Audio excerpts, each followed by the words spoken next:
என் பேர் தேவி. நான் காலடிப்பேட்டில் இருக்கேன். இங்கே காலடிப்பேட்டில் கண்ணபிரான் கோயில் ஒன்று இருக்குது, ராகவேந்திரர் கோயில். 5 வருஷமாக வந்துட்டுருக்கோம் அந்த கோயிலுக்கு நாங்கள். இப்போ வியாழக்கிழமை போன வாரம் வியாழக்கிழமை வரக்குள்ளே பாலாபிஷேகம் பண்ணுறோம் அப்படின்னு சொல்லியிருந்தாங்க கோயிலில். சரி, பாலாபிஷேகம் தானே, வந்து அதில் கலந்துக்கலாம் பார்க்கலான்னு இருந்தோம். அப்புறம் பக்தர்கள் கையால் பாலாபிஷேகம் பண்ணணுன்னு சொன்னாங்க. பக்தர்கள் கையாலன்னும் போது எனக்கு ஒன்றும் புரியல, நம்ப முடியல அதை என்னால். நாங்கள் ஆண் பெண் பேதம் இல்லாமல் எல்லார் கையிலையும் அபிஷேகம் பண்ணலாம், எல்லார் கையிலையும் அபிஷேகம் பண்ணி சாமியை பிரார்த்தனை பண்ணிக்கலாம்னு சொன்னாங்க. எங்களால் அதை இன்னமும் நம்ப முடியல. அது இப்போ மட்டும் இல்லாத வாரம் வாரமும் உங்கள் கையால் பண்ணி சாமியை நீங்கள் பிரார்த்தனை பண்ணிக்கலான்னாங்க. எங்களுக்கு இவ்வளோ வருஷம் 15 வருஷமாக என் வீட்டுக்காரர் மாலை போகிறாரு, இந்த பாக்கியம் எங்களுக்கு கிடைக்கல. போன வாரத்துலேருந்து அது அபிஷேகம் பண்ணோன்னே எங்களால் அது இன்னும் நம்ப முடியல. அவரோட அருளால் எங்களுக்கு நாங்கள் பாலாபிஷேகம் பண்ணுற பாக்கியம் எங்களுக்கு கிடச்சிது.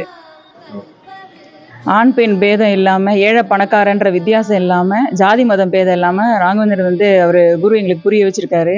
ஒரு அப்பா கிட்ட எப்படி ஒரு குழந்தைங்க போய் எல்லா விஷயத்தையும் சொல்லி தன்னோட இன்ப துன்ப கஷ்டங்கள்லாம் தீர்த்து வைப்பான்னு கேட்குறோமோ, அதேமாரி நம்ம குரு ராகவேந்திரர் அவர்கிட்ட எல்லா கஷ்டத்தையும், எந்த ஒரு பிரச்சனை, எந்த ஒரு தடங்களும் இல்லாமல் நம்ம போய் சொல்லலான்ற ஒரு நம்பிக்கை கொடுத்துருக்காரு.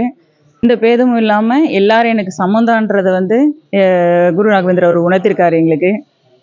வியாழக்கிழமை தோறும் இங்கே பாலாபிஷேகம் நடக்குது, அன்னதானமும் நடக்குது. பக்தர்கள் எல்லாரும் அவங்க கையில் பாலாபிஷேகம் பண்ணி அவங்க குறைகள் எல்லாத்தையும் நீங்கள் ஆண்டவர்கிட்ட சொல்லலாம். இது ஆண்டவர் கொடுத்த பாக்கியம் நமக்கு இது.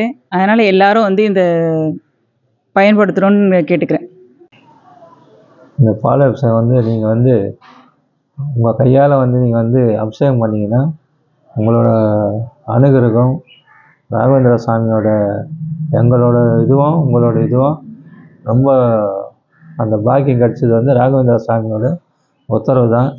நீங்கள் இது மேலும் மேலும் நீங்கள் வாரம் வாரம் நாங்கள் இந்த பாலாபிஷேகம் நடத்திய மந்திராலயத்துக்கு அப்புறம் இந்த பாலாபிஷேகம் நம்மளுக்கு கொடுத்துருக்காரு. இது அவரை தொட்டு நம்ம ராகவேந்திர சாமி அண்ணன் நீங்கள் தொட்டு யார் வேணாலும் அபிஷேகம் பண்ணுற அளவுக்கு அவர் அந்த வாய்ப்பை கொடுத்துருக்காரு நம்மளுக்கு. இதை நம்ம மேலும் மேலும் நம்ம பயன்படுத்திக்கணும்.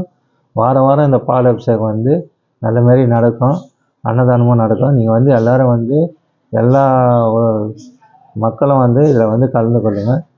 நம்ம இடம் திருவத்தூர் காலடிப்பேட்டைனால மெட்ரோ இருக்குது, பஸ் இருக்குது, எல்லாம் இருக்குது. இந்த கோயில் சன்னிதானத்துக்கு எல்லா இடத்துலையும் சன்னிதானம் ராகவேந்திர சாமி கோயில் இருக்குது. இந்த ராகவேந்திர சாமி கோயிலில் தான் பாலாபிஷேகம் நம்ம கையால் பண்ண வச்சுருக்காரு.